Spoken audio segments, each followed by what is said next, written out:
Gênesis capítulo 37, versículo de número 24.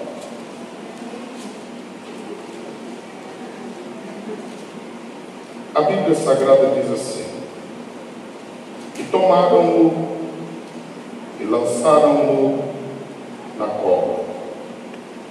Porém a cova estava vazia, não havia água nela.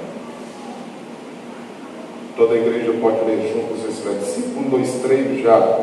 E tomaram-o, lançaram na cova, porém a cova estava vazia, não havia água nela. Sábado, ao terminar de pregar, o Senhor me disse que pregaríamos hoje, que ao final da ministração orássemos por pessoas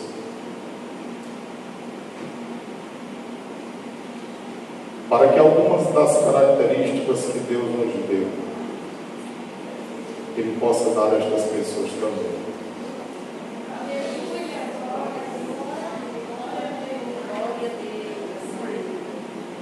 Eu quero pregar nessa noite sobre esse tema.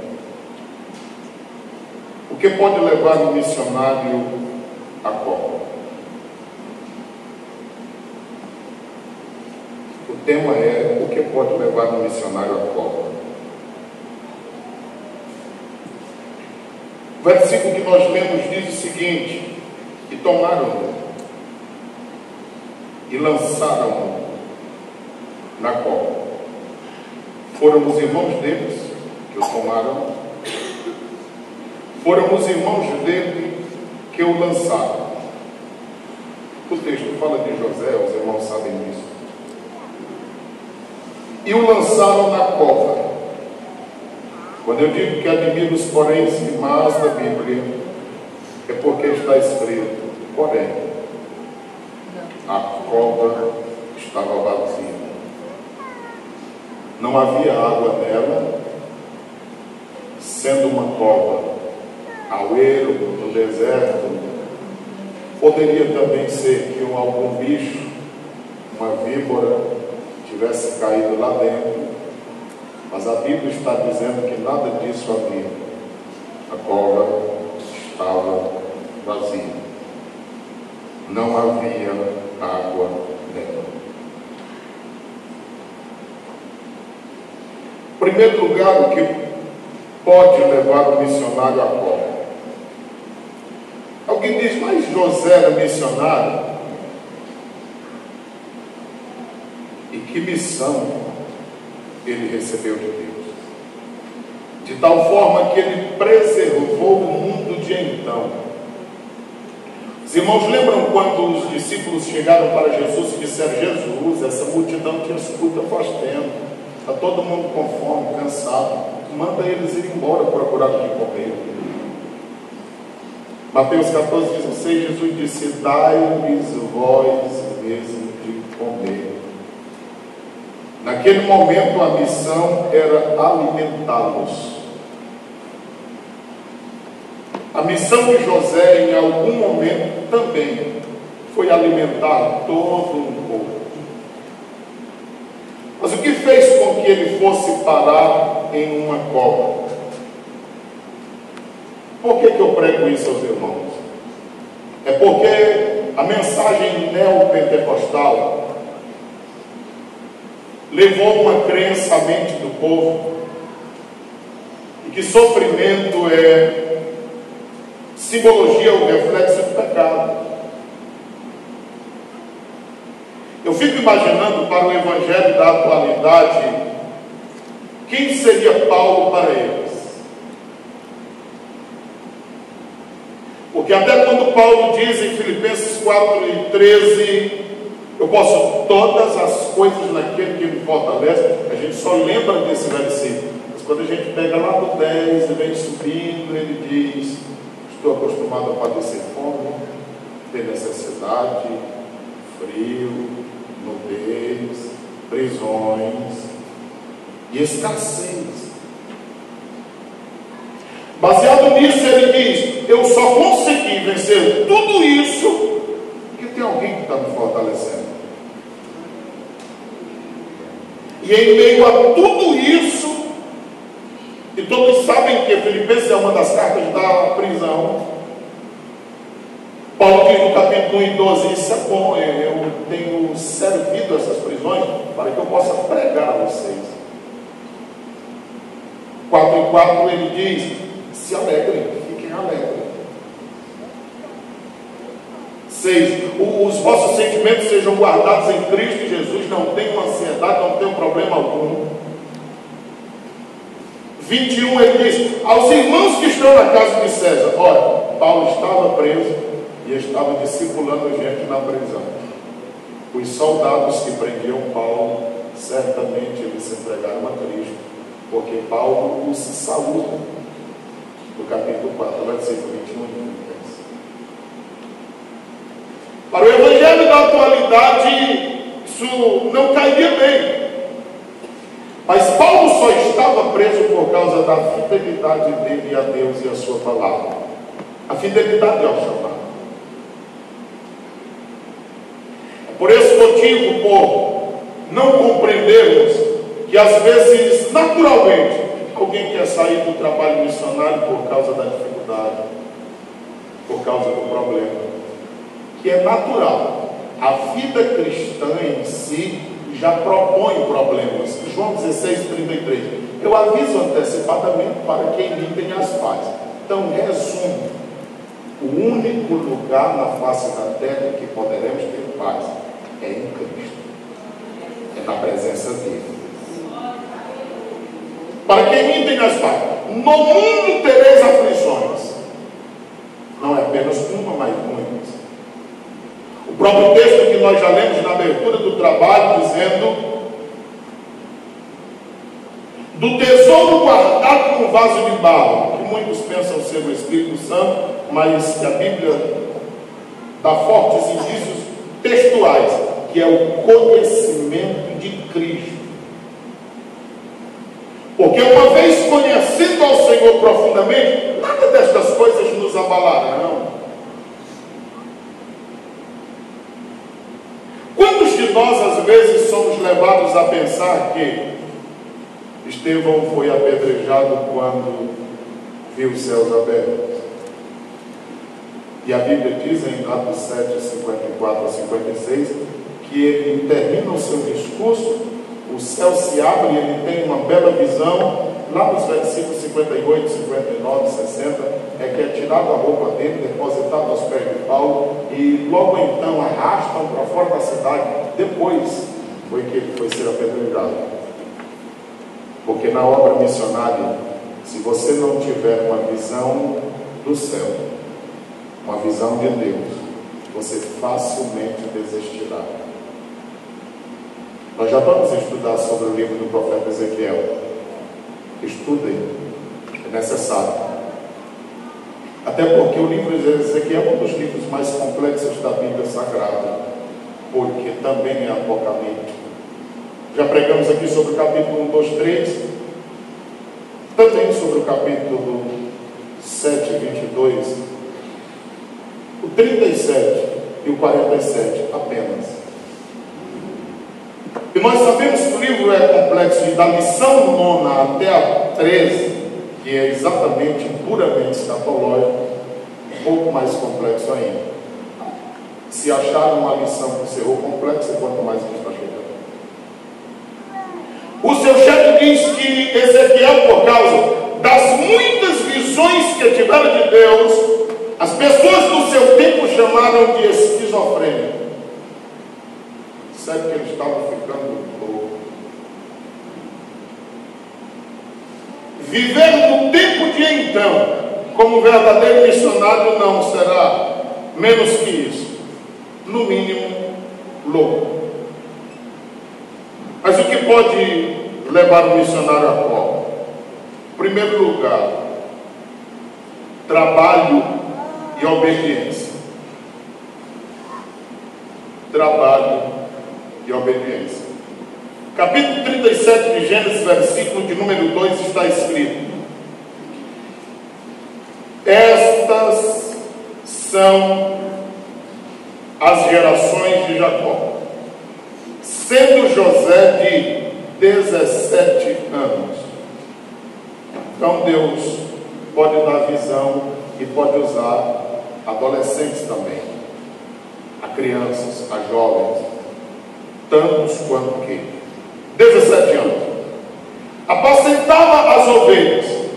A pouca idade não quer dizer que não possamos desenvolver algum trabalho, pois José já trabalhava com ovelhas, mesmo com 17 anos. Com seus irmãos, todos nós, na obra, precisaremos de alguém, precisaremos de ajuda. Na obra, ninguém faz nada sozinho. Paulo, tanto em Romanos 12 quanto em 1 Coríntios 12, ele compara a igreja com o corpo. 1 Coríntios 12, 22 e 26, ele diz que os membros, por mínimo que sejam no corpo, ainda são importantes. A dificuldade que todos nós temos de trabalhar para Deus é porque nós não procuramos saber o propósito de Deus para a nossa vida. E às vezes nós queremos nos comparar uns aos outros. Como nós não sabemos quem somos nós no corpo, nós precisamos saber qual o propósito que Deus nos colocou neste corpo, a igreja de Cristo. Porque no caso contrário, alguns ficarão frustrados por se acharem pequenos, mas eu disse que os membros, por mínimos que sejam, são importantes. Eu já disse aos irmãos que na visão que Ezequiel tiveram, no capítulo 37, quando Deus questiona, dizendo: poderão reviver esses ossos? Ele diz: Senhor, quem sabe é o Senhor. Ele diz: pois então profetiza aos ossos, ossos ouçam a palavra de Deus. E ele diz que do jeito que foi dada a ordem, ele fez, e os ossos ouviram. Todos sabem que os ossos que estão no corpo, que fazem parte da audição, são ossos milimetricamente pequenos. Estribos, bigorna, martelo, estão lá dentro do ouvido. A orelha é apenas para receber o som e lançar para dentro. Essas voltas que tem é para repercutir melhor o som. Não há nada no nosso corpo sem função. Há quem diga que o dedo mínimo do nosso pé é responsável por quase 50% da estabilidade do corpo, para ele permanecer em pé. Se a gente ficar fazendo comparações, nós nos frustraremos, nós não conseguiremos cumprir o propósito que Deus tem para nós, e não conseguiremos desempenhar com eficácia. E se de repente nós formos só a unha, quem é que resolve o problema da coceira pelo menos passar tempo? É verdade que tem hora que ela vai entrar em lugar complicado, mas é unha.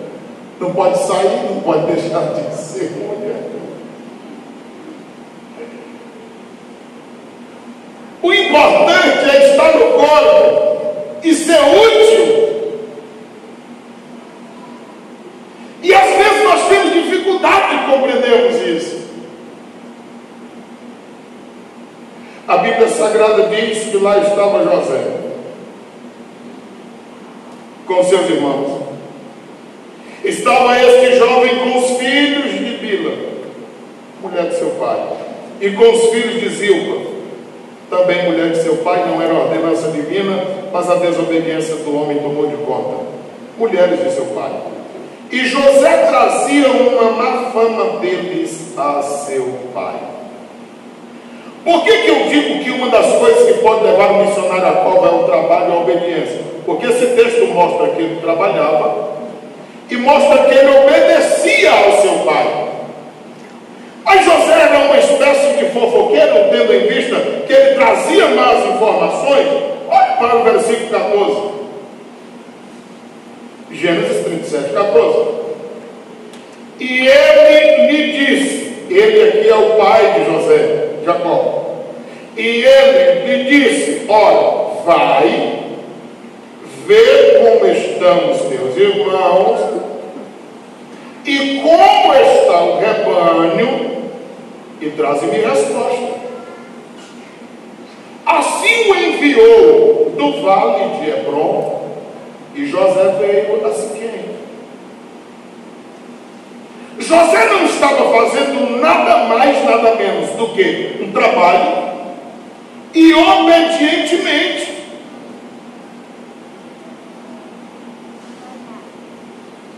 Eu estou pregando sobre isso porque eu tenho falta, às vezes. Antigamente em Teresina nós começávamos uma festa quinta-feira, culto de doutrina, sexta-feira abertura da festa, sábado pela manhã consagração, sábado à tarde estudo bíblico, domingo à noite grande culto, domingo pela manhã, manhã missionária.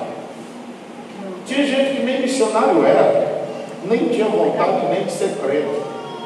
Mas naquela empolgação, quem é que tem uma chamada? Alguns iam à frente. Não é que o Senhor acabava pegando aquele povo.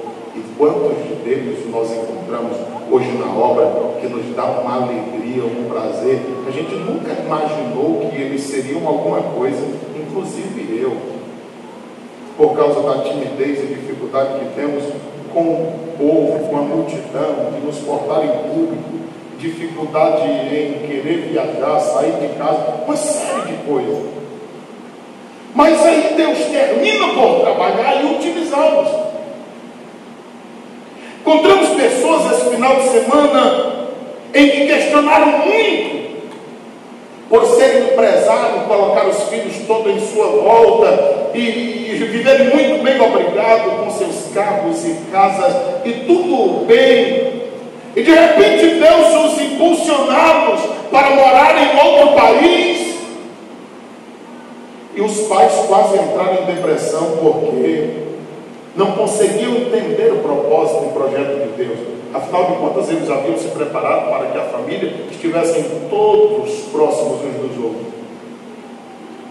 E eles estão na Europa, estão em Portugal, estão na Suíça, e eles dizem o seguinte: as igrejas estão fechando, estão se transformando em cassino, em prostíbulo.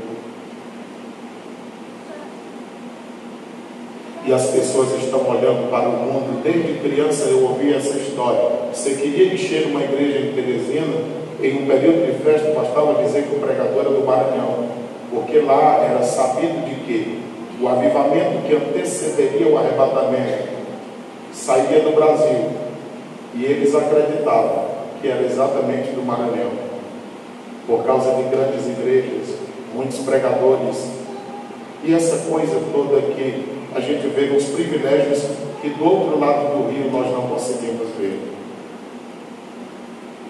Eu lembro-me que uma vez vim a Esperantinópolis e quando eu passei, a igreja de Pedreiras estava de pé. Quando eu retornei, estava só o chão, eles estavam se preparando para fazer aquele mega templo. Naquele dia eu chorei, porque eu procurando na minha mente, até então não havia nenhum templo em Teresina do tamanho daquele. De repente o pessoal derruba. Aquilo ali foi um choque para mim. Até o templo central de Teresina, que conhece, sabe que aqui dentro deve caber uns 2 ou 3. De tão pequeno que é. É esse o Piauí, onde nós moramos durante algum tempo, que agora está passando por mudanças. Quando eu olho para isso, me faz falta estas coisas. E o que era a manhã missionária foi trocada por uma manhã de avivamento, onde o pregador prega por 2 horas e ninguém sente nada a não ser sono, e no final bota um hino de forró e bota o povo para pular na frente e diz: manhã pentecostal foi uma bênção. Nadinha, não ficou nada na mente, nem muito menos no coração. E o tesouro tem que ser posto em vaso de barro, para que a excelência do poder e do conhecimento não seja nossa, mas seja de Deus, que o deu, que distribuiu para com aqueles que nele esperam, para com aqueles que a ele servem. Segundo o amor do Pai expressado. Olha para o capítulo 37, versículos de número 3 e 4. E Israel amava José, o nome mudado de Jacó para Israel. Portanto, amava José mais do que a todos os seus filhos.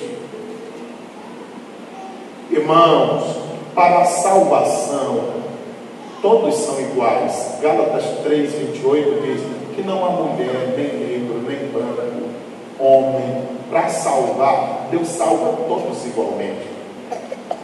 Agora, para usar, se você ver Tiago 4:6, diz assim: antes dá, porém, maior graça. Tem uma graça maior e tem uma graça menor. E o texto fala de soberbo e fala de humilde. E o texto diz que a maior graça é dada para o humilde, mas o soberbo é resistido. Irmão, na obra de Deus, o orgulho vai para onde? Lugar nenhum. Você já pensou nós trabalharmos contra Deus? É impossível. Ele disse: sede simples como as pombas, tenham prudência semelhantemente às serpentes. Jesus o Cristo, para ser preso, foi necessário que Judas o identificasse com um beijo, porque ele, no meio dos discípulos, quem o identificaria? Era um homem simples, de uma simplicidade tamanha que as crianças o amavam. E Jesus se irritou. São as 2 vezes que eu encontrei Jesus irritado na Bíblia, por uma irritação do Espírito de Deus. Marcos 3:5 com os discípulos e Marcos 10:14 outra vez com eles, porque eles quiseram impedir as crianças de chegar até a ele. E eu fico pensando, será que Deus não está irritado com a nossa geração, que traz criança para a igreja, mas traz também um carro, uma boneca, um urso? Quando não dá conta, traz um papel, traz uma caneta. Quando eu termino de riscar todo o papel, começa a riscar as cadeiras. Será que nós não estamos impedindo das crianças chegarem a Cristo? Quando não trazem nada disso, trazem um celular e colocam na mão do menino, e ele sabe que na escola secular ele não utiliza. Até no modo educativo existe o dia certo de levar o brinquedo e o tempo necessário para usar o brinquedo, naquele dia que é o dia certo. Mas todo dia não. E a criança aprende também. Mas nós não queremos ter trabalho com isso. Você já percebeu? O irmão quer ser professor, de qual é a classe? De adulto? Não, eu tenho capacidade para isso. Se for das crianças, eu quero. Ora, as crianças é mais complicado do que os adultos, porque a criança é a base. Os adultos, se você quiser empurrar uma coisa goela abaixo que não está na Bíblia, ele já tem idade para ler e saber separar o que é e o que não é. A criança não. Você vai ter que formar personalidade e caráter. Mas qual é a ideia? A criança é só botar para pular, riscar no papel e depois dar o lanche e pronto. A ideia está equivocada. Juízes 2, 10, 11 diz que depois de Moisés e Josué levantou-se uma geração que não conhecia o Senhor. Você consegue imaginar a gravidade disso? Uma geração inteira sem conhecer o Senhor. O texto sagrado diz que José era mais amado que todos os seus irmãos, e fez-lhe uma túnica de várias cores, que era um diferencial. Vendo, pois, os seus irmãos que seu pai o amava mais do que a todos os seus irmãos, aborreceram, não podiam falar com ele pacificamente. Você imagina José querendo chegar e saber de alguma coisa, ele diz: cala a boca, menino, o que é que tu faz aqui? Você lembra de Samuel, quando ele chegava e dizia: o Senhor me chamou, vai te deitar? Senhor me chamou, vai te deitar. Você vai te deitar. Até que o sacerdote entendeu. Quantas vezes você já não pensou em se levantar e alguém disse, vai te deitar? Você pode até deitar, mas fique de olhos e ouvidos abertos, porque o nosso Deus fala com o menino também. Afinal de contas, ele começa a trabalhar de lá, porque ele sabe da importância que é. Jeremias disse, eu só sou uma criança. Talvez ele tivesse entre 35 e 40 anos, porque o nome para criança aqui é esse. Nos tempos bíblicos, a idade da maturidade era aproximadamente 40. Talvez é o período em que ele tinha. Mas o Senhor disse, não diga, eu sou uma criança. E não digas que não vai, porque onde eu te mandar, tu irás. E o que eu te mandar falar, falarás. E tem mais.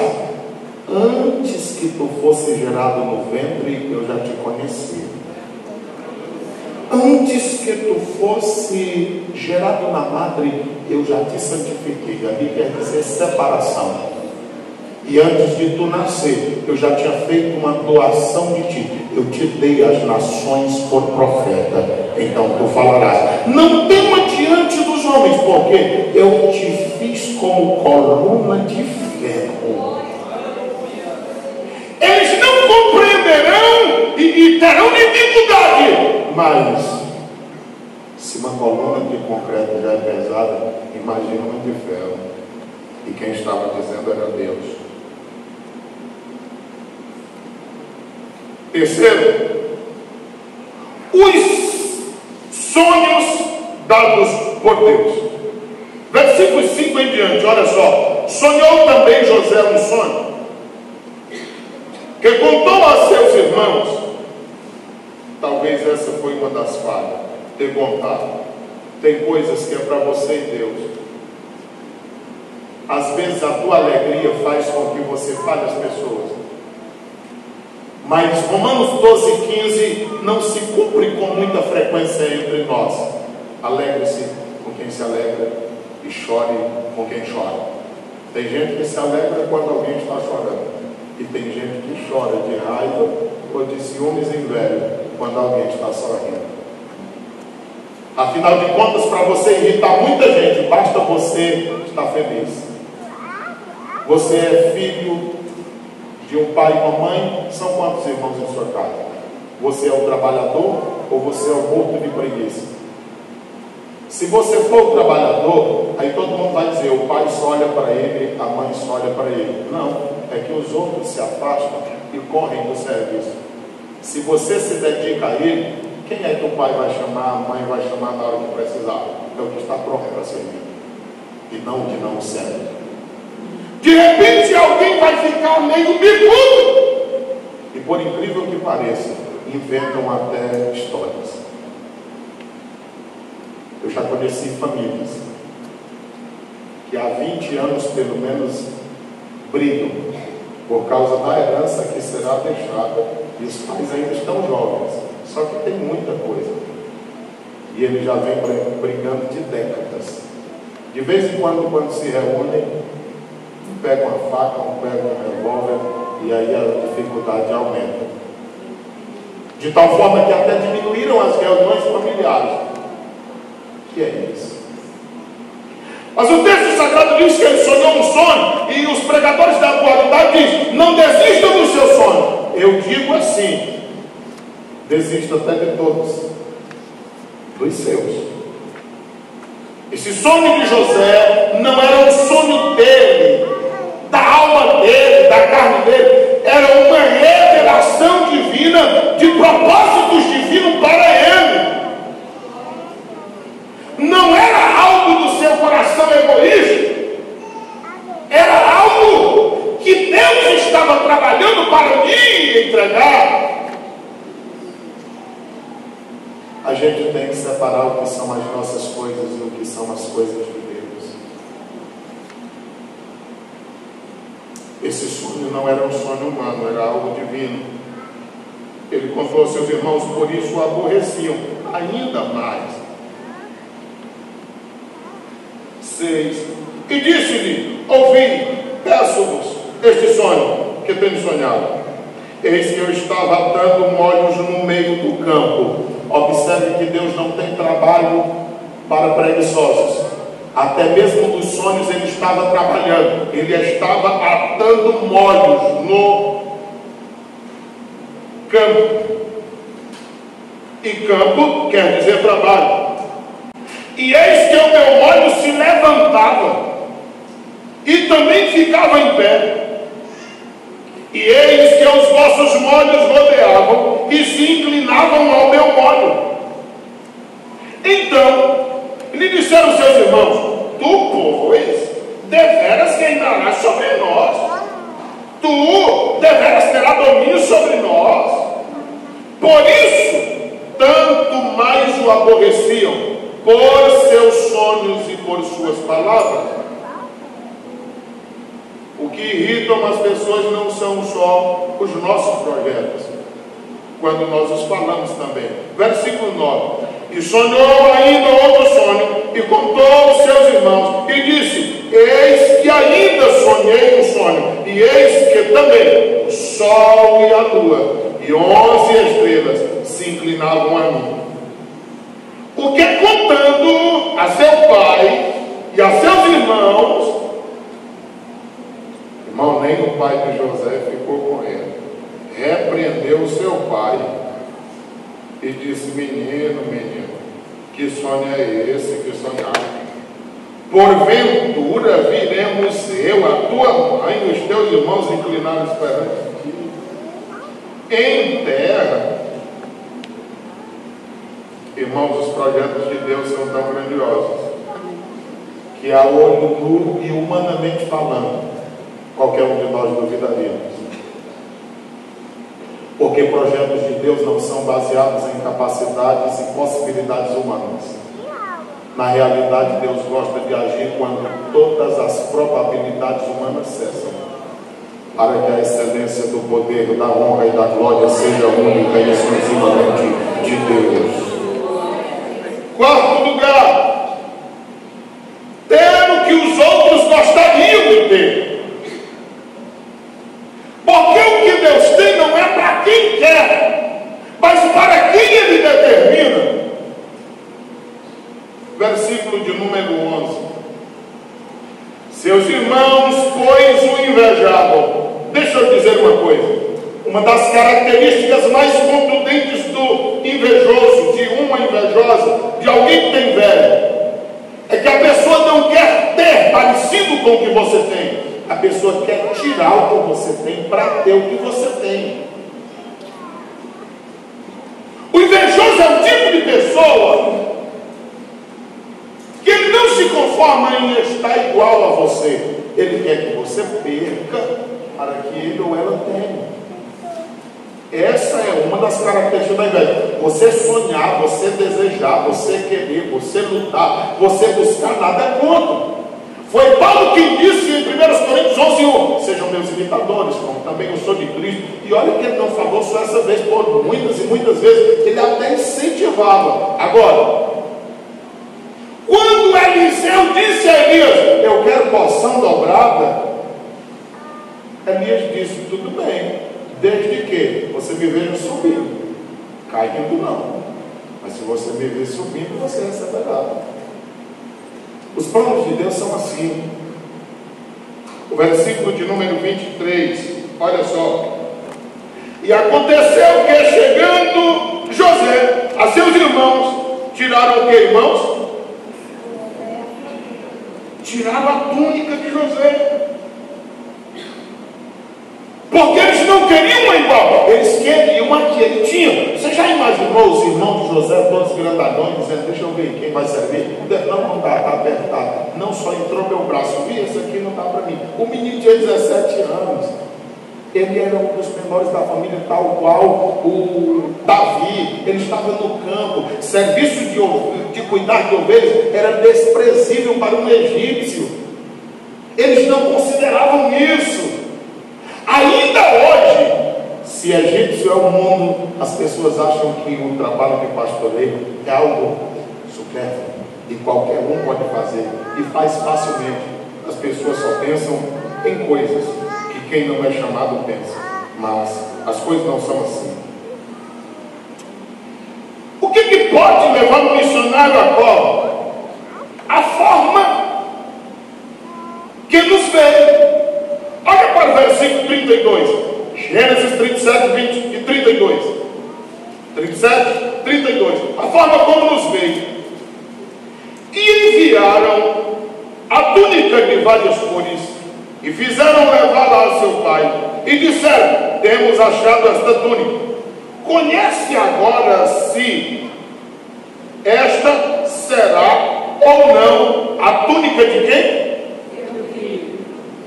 Os irmãos de José não o viam como irmão, eles o viam como filho de Jacó. O filho é teu, ele não é nosso irmão. A forma como nos vê pode nos levar à cova, porque às vezes não conseguirão lhe ver. Se você de fato é um missionário de Deus, como um irmão, lhe terão como um intruso, como alguém que não está, como alguém que não merece, como alguém que Deus não chamou. Assim vai. Em certo lugar, o que pode levar um missionário à cova? Ter a bênção de Deus na vida, irmão. Olha para Gênesis 37, 24. Que foi o que lemos? E tornaram a lançá-lo na cova, porém a cova estava vazia, não havia água nela. O que é isso? É ter a bênção de Deus na vida. Olha para o capítulo 39, versículos 2 a 6. E o Senhor estava com quem? Perca tudo na vida, não perca a amizade com Deus. Perca tudo na vida, não perca a intimidade com os céus. Perca tudo na vida, não perca o conhecimento da palavra. Perca tudo na vida, mas não perca o dia na presença do Mestre, em oração e em busca a Deus. Perca os amigos, a amizade, o dinheiro, perca a saúde, mas não perca a presença do Espírito Santo de Deus, que é a melhor coisa que o ser humano pode ter na vida. Ele foi varão próspero. A bênção de Deus faz prosperar. E prosperidade não é riqueza. Tem gente que é rico e é devoltado. Prosperidade é onde você colocar a mão, as coisas prosperarem, o riso aparecer, as pessoas te amarem e o nome do Senhor ser glorificado, a obra crescer, o evangelho ser propagado, o nome do Senhor ser glorificado. Não há prosperidade maior.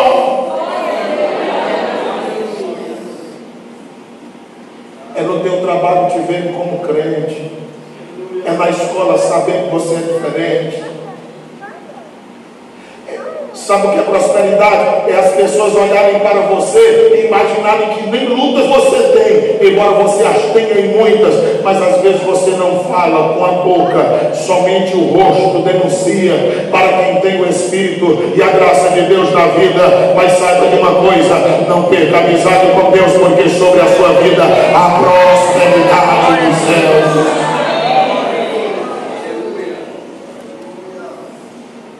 E estava na casa de seus senhor egípcio, vendo pois o seu senhor, que o Senhor estava com José. Uma coisa quem é crente vê, a outra coisa quem não é crente, viu, irmãos? Aí o negócio é mais significativo. E que tudo que ele fazia, o Senhor prosperava em sua mão. Na mão de outro não, mas na mão dele. 4. José achou graça aos seus olhos e serviu-o. O fato de José ser próspero e ser servo não deixa com que ele pare de trabalhar. Ele continuava servindo. E ele o pôs sobre a sua casa, entregou na sua mão tudo o que tinha. 5. E aconteceu que desde que o pusera sobre a sua casa e sobre tudo que tinha, o Senhor abençoou a casa do egípcio. O Senhor abençoa até a casa de ímpio, quando você está na frente, por causa da tua presença e a presença de Cristo na tua vida. Por amor de José, por amor de você, por amor de um verdadeiro missionário, Deus faz coisas, Deus preserva pessoas, Deus faz coisas inimagináveis. Alguém está pensando que é por merecimento, mas às vezes é por causa do amor que ele tem a um missionário. A bênção do Senhor foi sobre tudo que tinha, na casa e também no campo. O Senhor abençoa até coisas materiais e também familiares, por causa da presença de alguém de Deus. 6. E deixou tudo que tinha na mão de José, de maneira que de nada sabia do que estava com ele, a não ser do pão que comia. E José era formoso de aparência e formoso à vista. A presença de Deus faz com que a pessoa fique até bela, porque a presença de Deus age em todas as áreas da vida do ser humano. Versículos de número 20 a 23, olha aí. E o Senhor de José o tomou e entregou na casa do cárcere, depois, quando ele foi ser preso, no lugar onde os presos do rei estavam presos. Assim esteve ali, na casa do cárcere. O Senhor, porém, estava com quem? O povo fica preocupado se o lugar é bom ou é ruim. O pastor José Carlos de Lima diz que o bom, o mundo é bom. Ele diz que acha a diferença é quando o bom é bom no que é ruim. O que importa não é se José está no palácio ou na prisão. O que importa é se a presença de Deus continua. Porque o rei do Egito estava no palácio, mas não tinha presença de Deus. Até para interpretar sonho tem que descer ao cárcere para traduzir José, porque só José sabe interpretar sonho. O importante não é o lugar onde nós estamos. O importante é que, independente do lugar, a presença do Senhor.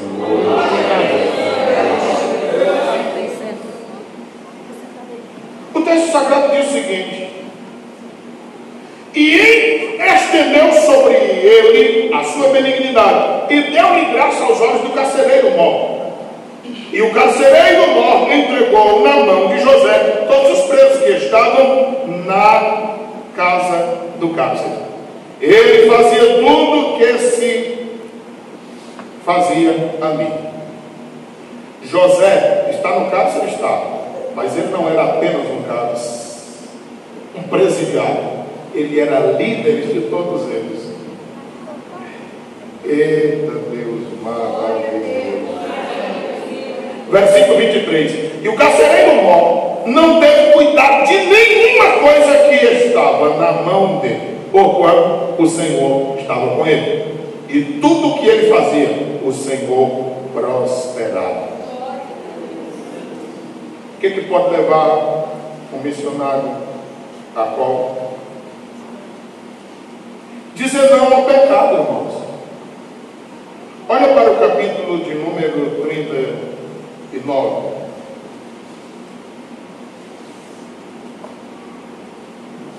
Versículo de número 7. E aconteceu depois de quê? De José ter crescido e muito. Os maiores homens fracassaram nos melhores momentos da sua vida. Nunca baixe a guarda, porque a guerra espiritual ela é constante. Nos melhores aparentes momentos da sua vida, vigie mais, ore mais e leia mais a Bíblia, porque serão os momentos mais tentadores. Porque quando você representar mais, é onde o inimigo vai investir mais, para que a sua queda derrube a muitos. Depois destas coisas, a mulher de seu senhor pôs os olhos em José. Tem gente já de olho em você. E disse: deita-te comigo. Porém ele recusou e disse à mulher do seu senhor: eis que o meu senhor não sabe do que há em casa comigo.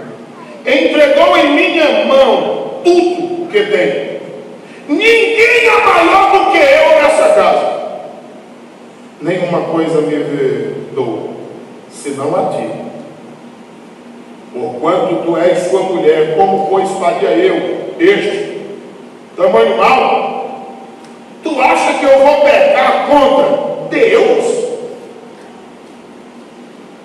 Você sabe qual é o maior mal do nosso tempo? É que as pessoas pensam como estão diante da família, da sociedade, de quem quer que seja. Eles nunca pensam como o Senhor está vendo as suas atitudes. Ainda que ninguém na face da terra esteja vendo, há olhos como chamas de fogo direcionados a nós. 10. E aconteceu que, falando ela cada dia a José, porque o inimigo não para de atacar, ele só muda de estratégia, e não lhe dando ele ouvidos para deitar-se com ela e estar com ela, sucedeu num certo dia que veio à casa para fazer o seu serviço. Nenhum dos da casa estava ali. Tenha cuidado, não fique a sós com ninguém. Tenha cuidado. E ela me pegou pelas suas vestes, dizendo: deita-te comigo. E ele deixou as suas vestes na mão dela e fugiu e saiu para fora. Eu não sei que tamanho era a veste de José, e eu nem sei como era esse negócio. Mas eu sei que aquela mulher, se não fosse bonita, poderia se tornar, porque era a mulher do Senhor, do faraó. Eu sei que se você quiser tirar esse paletó meu, você vai enfrentar um bocado de dificuldade. Eu não sei se José já estava, era qual. Eu sei que a veste ficou na mão, a Bíblia silencia, eu também vou me silenciar. Mas a veste ficou na mão dela. Versículo 13. E aconteceu que, vendo ela que deixara a sua veste em sua mão, e fugira para fora. 8º lugar. O que pode levar o missionário a qual? A calúnia. Porque se alguém não dá conta de encontrar o erro em você, eles vão tentar inventar um erro. Daniel 6, 4 a seguir. Tentaram procurar, mas não acharam nenhuma falha em Daniel. O que foi que fizeram? Vamos inventar uma. Qual é? É que se ele buscar outro Deus que não seja o da Babilônia, então ele será lançado na cova dos leões. Então, inventando está certo, porque se não inventar, não. O pior é que o rei lamentou, disse: meu Deus do céu, foi que eu fiz? Eu assinei isso e é contra Daniel. No outro dia o rei estava cedo, a boca da cova dos leões. Daniel disse: opa, rei, estou aqui. O que?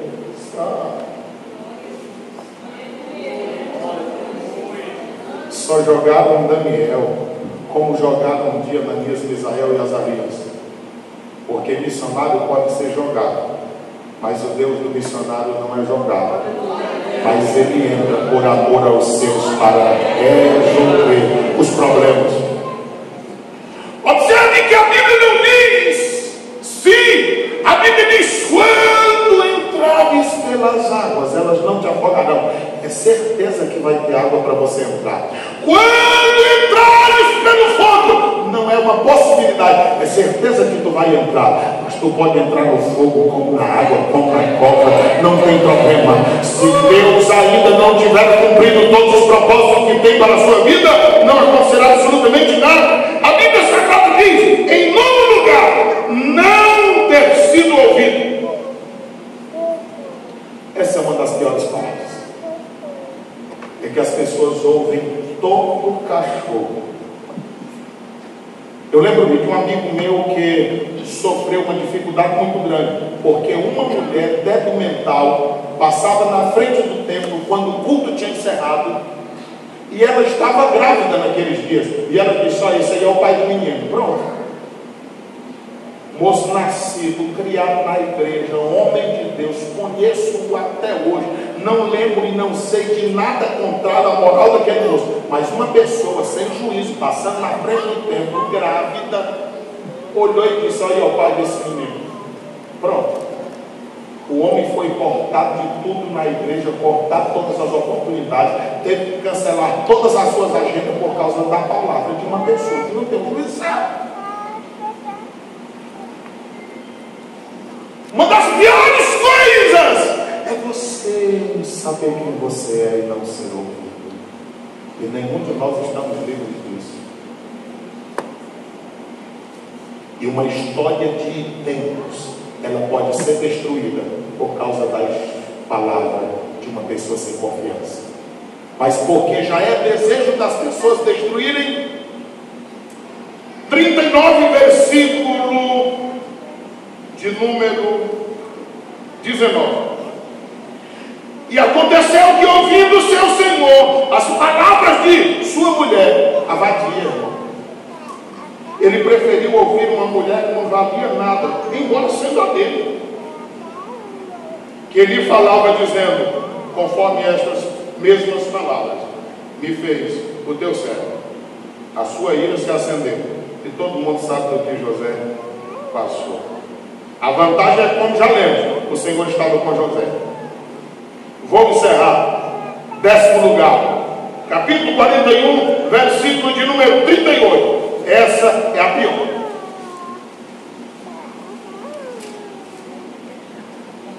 Mas você acredita que o missionário pode ir para uma cova?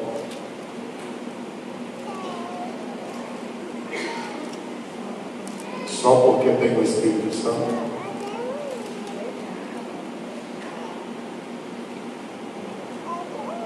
Gênesis 41 e 38 diz: e disse Faraó a seus servos: acharíamos um varão como este, em quem haja o Espírito de Deus? Depois disse Faraó a José: pois que Deus te fez saber tudo isto, ninguém há tão inteligente e sábio como tu. Tu estarás sobre a minha casa e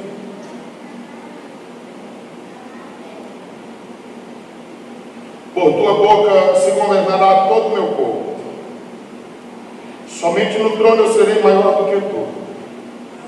Disse mais Faraó a José: vês aqui, eu te dei um posto sobre toda a terra do Egito.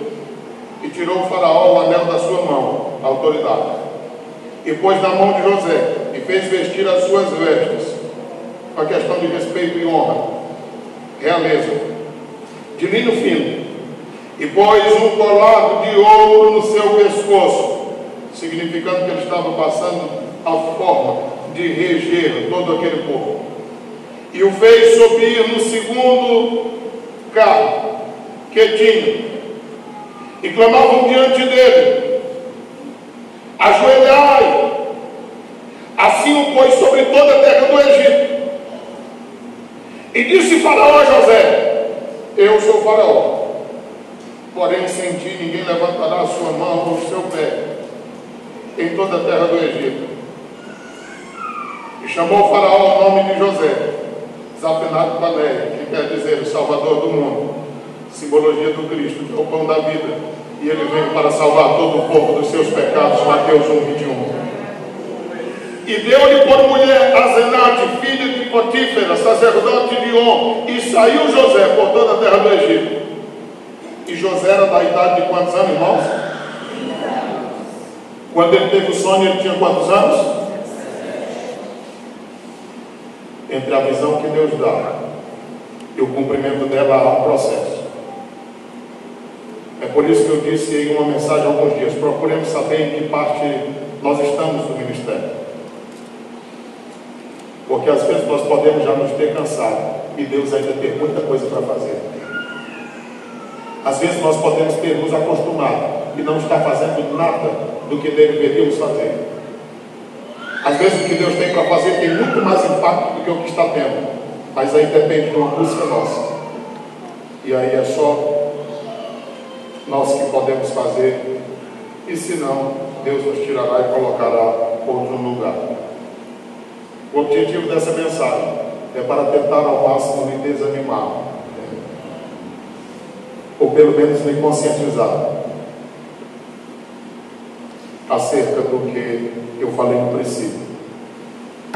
Deus disse que distribuiria, dando algumas características que deu a nós. Alguém disse que foi Deus de Deus, também disse não, mas Ele disse.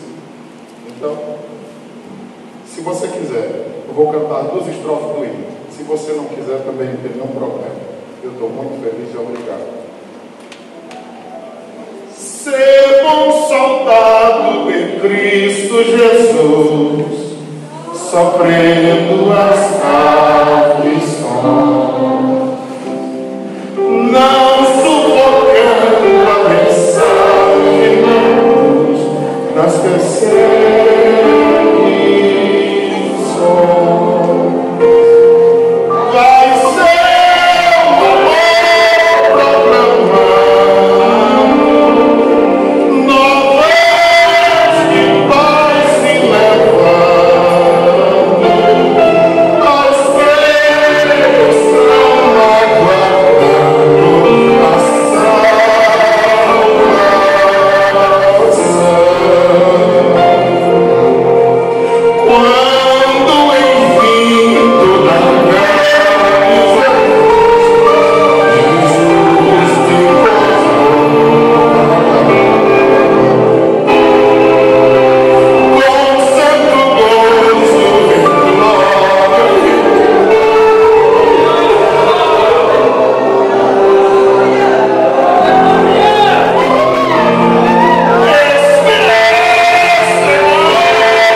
Da saúde